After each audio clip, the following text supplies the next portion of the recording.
Great job. Everybody ready? Ready?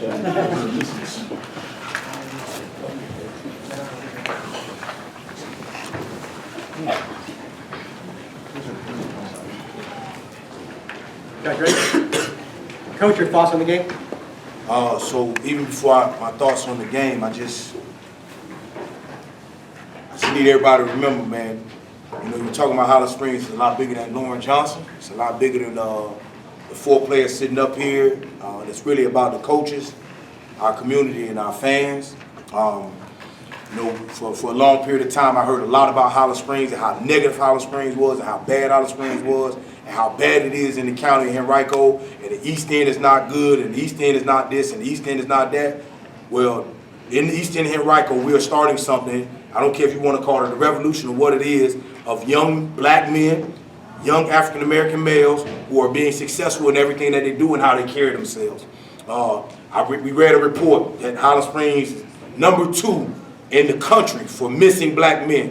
Well, these young men are not missing. They're here, they're working, and they're striving to be productive men in society. So I wanted to get that out there first because I hear it on a regular basis, and I hear people doubt us on a regular basis. So stop doubting us, stop talking negative about us. We are here to be successful entities in the community. And I want people to understand that. Now, about the game, talking about the game first and foremost, the defense set the tone. Coach Simmons did an excellent job, as he's done week in and week out. The guy on my left had the opportunity to call the coin toss, and he said he wanted to defer. He wanted to play defense. I don't even know if we won the coin toss, but he came off and we were playing defense. And when he said we were playing defense, I knew right then and there that things were going to work in our favor and we were going to play well today. Early in the third quarter, we kind of came out and just did some things that were uncharacteristic. However, the young men did do an excellent job of galvanizing back together and making sure we were in the right place at the right time, doing what we needed to do to be successful. So, all in all, other than the special teams skews early on in the first half, I thought we played a great game and the kids did what we wanted them to do, which is win the ball game, whether it was by 1 point or 70 points. Questions? Coach, can we go back to your opening statement? Yes, sir. #2 in the country for missing black men. Missing in what sense? You know what? In the article, they just said they're absent. You know, that they're absent. Absent fathers, you know, either in jail, they're gone, they're doing something, they're murdered, they're killed, just something that's not productive or positive. And what we do, the 100 young men, which is 10% or more than 10% of the male population in our building, they're not doing those things. And they're working extremely hard to debunk those myths early and often in their careers. Where was this article? USA Today, I think it was, a couple places. You see me afterwards, I got a copy of it. It's on my computer. If we could stay on that topic, I mean, how frequently do you guys talk about this as a program? And I mean, guys, if you want to weigh in, how does that weigh on you? So every Monday, I'll say it, every Monday we get together and we talk. Mondays, we may not even go to practice on some Mondays, or we go very, very late on Mondays to practice. And we talk about it a great deal. And I'll let them finish up by saying, you know, Mondays, you know, Coach just tells us everything we need to do and talks about the game and how to be more successful as black young men. This is a really poignant year for race in football. yes. How did you approach that as a program? We talked about it. So I had a young man ask me about kneeling, right, the American flag. And I just said to him, if you don't have a great purpose for it, if there's no purpose behind it, then you're not doing it. So we're going to talk about that. Like, what is your reasoning for doing something? And if it's a valid reason, then we'll move forward with it. So that was the kind of deal there. We talked about that a little bit. But, I mean, all in all, as a program, it's a glaring fact, right? You come out, Highland Springs is a team full of African-American men. The entire coach staff is African-American. But that doesn't, like, our skin color doesn't depict who we are as people, right? And who we are as people, we're compassionate, right? We have love for one another. We have love for our community. We have love for the people that interact with us. And I think one of the biggest things is we want to make sure that we're productive when we leave here. So everybody doesn't have to live in Highland Springs their entire life. Now, we're very, very, very, very grateful and thankful for the people that do, because these are the people that I'm blessed with. I'm coaching their children, right? But outside of that, if these young men want to go to Michigan State, they want to go to Clemson, they want to go to Wake Forest, we want them to go there and be successful at what they do. So we talk about it on a regular basis, how you handle yourself, how you carry yourself. Are you opening doors for young ladies? Are you practicing chivalry, right? So maybe I'm setting myself up, maybe I'm not, but these are the things that we expect of our young men, and our coaches hold them to that. Carry yourself with a little bit more pride than what people think you have or people say you have, right? Carry yourself on another level at all times. So I'm doing a lot of talking. They got to talk. You got to ask them questions. Devontae, Billy, you guys chime in on the great start for you guys. The last 2 games you got behind. What do you attribute the great start to today's game to? Talking to them, starting off from my linemen, telling them to get together, start off all with the linemen, doing a good job pushing and working hard, executing. So we just execute the game plan, tell the whole offense to just execute the game plan. Then we come out to just make big plays throughout the whole game, doing a good drive. How much easier did that first half feel, not having to come back from behind like the last couple of weeks? It took a lot of weight off our shoulders. And, during practice, the defense throughout the weeks has been balling and doing what they do. So, it was time for the offense to come out and produce early on. Justin, as a senior, you probably heard Coach Johnson say these things many times. Did it start to sink in? What do you make of what he said in his message? We all take it as because we're used to it, so we just take it with a grain of salt and keep moving on with it. I think you want to rephrase that. What I'm asking is, he keeps saying it to you, does it sink in? Yeah, it does sink in. It does. It does. How so? And how do you then take it to away from football into the classroom? Well, he wants us to be polite, so we feel like if we show our good side off the field, then we'll be good. Kieran, up front, especially early on, their running game wasn't there. Their quarterback likes to scramble. He didn't really have a lot of space. What made you feel like you had them overwhelmed up front? We just do what our coach tells us in practice, use our technique, alignment, everything, and just shut them down. As a follow-up on that, take me through that 4th down play in the first drive.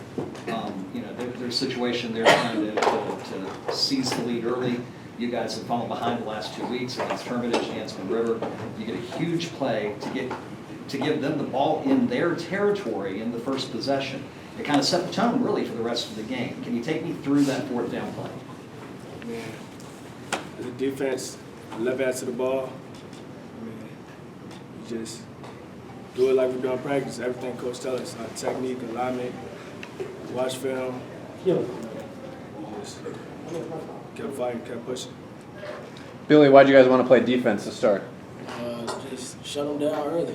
Show them they couldn't move the ball on us. Devontae, it was 33-0, and then it was 33-20, and it seemed like the momentum had shifted to Tuscarora. You guys came out and had a drive to sort of reestablish it. Were you worried at all what was being said among the team and the players? I'm really worried.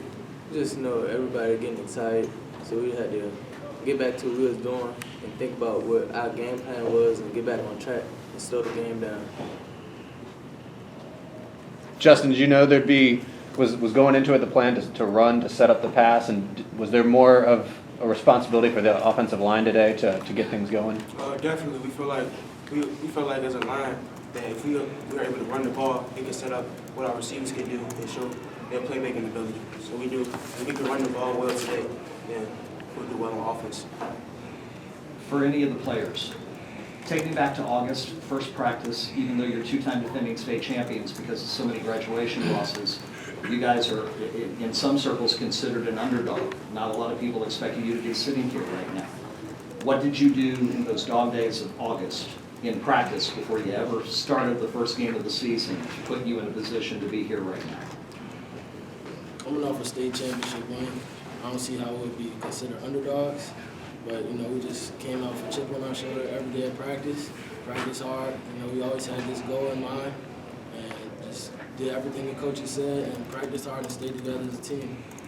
We always say we're all we got, and that's what we did throughout the year. Billy, can you tell me about that first touchdown that's on that screen pass, what you saw there? I just saw Devontae catch the ball, throw it. I saw the ball wobbling a little bit, then I saw my receivers set up good, block, wide open hole, just took it. Do you feel like your speed was that a game changer today? Not my speed, it was the blocking on the outside did open it. I feel like if any one of our receivers in that position, the same outcome would be. Devontae, huge quarterback battle coming into the season against David Laney. You win the job, take over Prudy. Was there any pressure for you coming into this season? I just put everything behind me. Just think about what Coach expect me to do, and just I gotta execute of what he tell me, and I listen to Coach, and came together and be great throughout the season. Lauren, everyone talks about this team being younger than the last two. How are they different beyond age, beyond experience? They are not beyond age. No, I mean beyond the fact that they're younger and less experienced. Yeah. What makes this group different? They are not beyond age. Okay. They are very young, and they bring their own challenges to the table. So just so you know, I'll say it in front of them. I'll say it in front of anybody.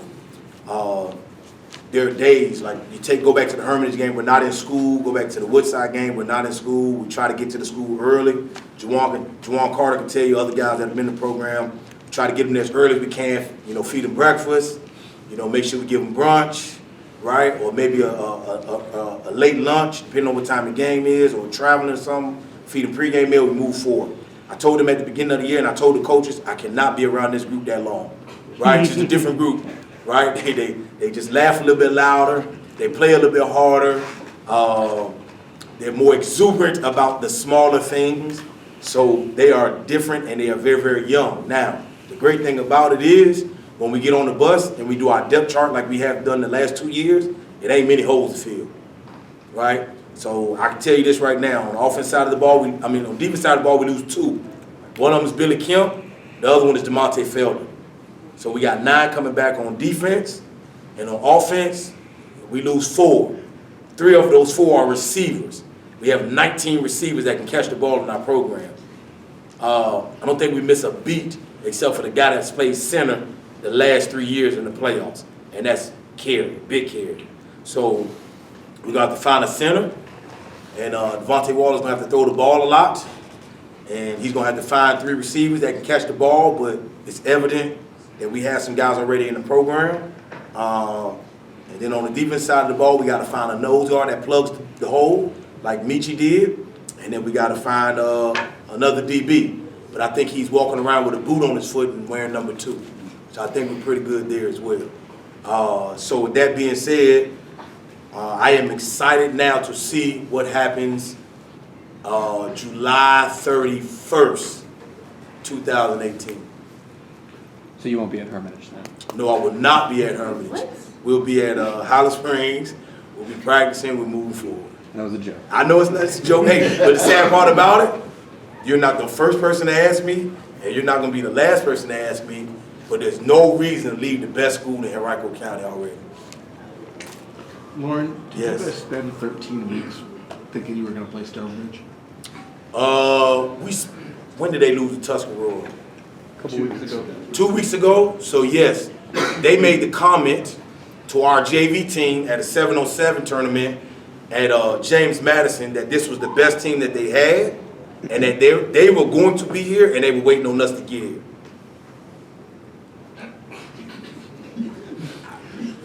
There's nothing else to say. We're going to play football and not talk, and then we'll talk in settings like this, but we're just going to play football. And I tell the kids on a regular basis, you don't need to run your mouth. You play football in between the white lines, not on social media, or not in the newspaper. You play football in between the white lines. So we're just going to play as hard as you possibly can.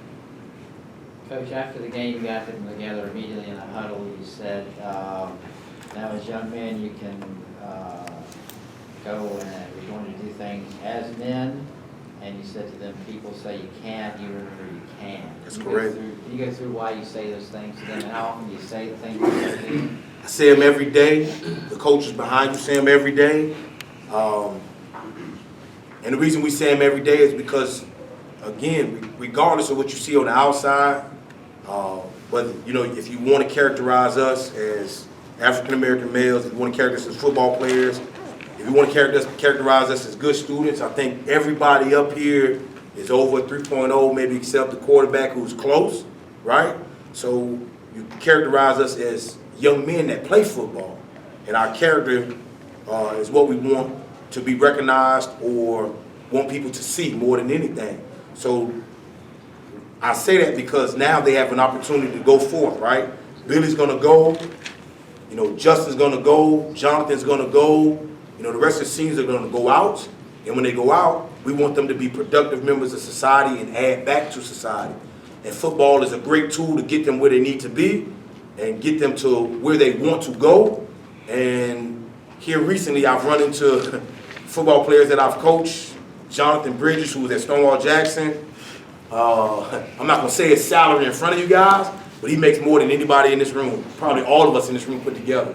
And he played football for me at Stonewall Jackson, but he listened to the same things, and they have now had the same opportunities to do the things to make them successful men outside of being football coaches or being football players and being students, you know, on school campuses. Well, in case I'm thinking of changing careers, what does this guy do? He does security. He does IT security, and he's a contractor, and he does a very good job at it. Let me say that he's pretty good at what he does, and he just moved to the Richmond area, so we'll be leaning on him a lot, just to talk to the young men. Forget the money part, just to share his experiences as a young football player, now as a young man, as a father, as a husband, to these young men, so they can go out and do great things as well. For Justin talked about it a little bit, but for the other players, what does hearing your coach say these things to you so often do? Do you think about it all the time?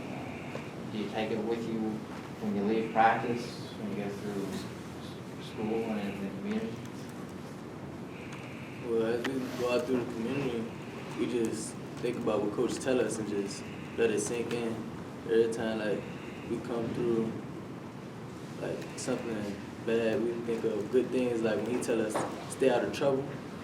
Like a lot of cases, like when we got breaks, he tell us stay out of trouble. So sometimes he just tell us don't go to like a basketball game or something. We'll just not go and listen to what he say, and then everything will be okay. Anybody else? Yeah, Justin and Billy, from a collegiate, what's next for you guys from a collegiate perspective? What are you guys thinking you're going to do? Yeah.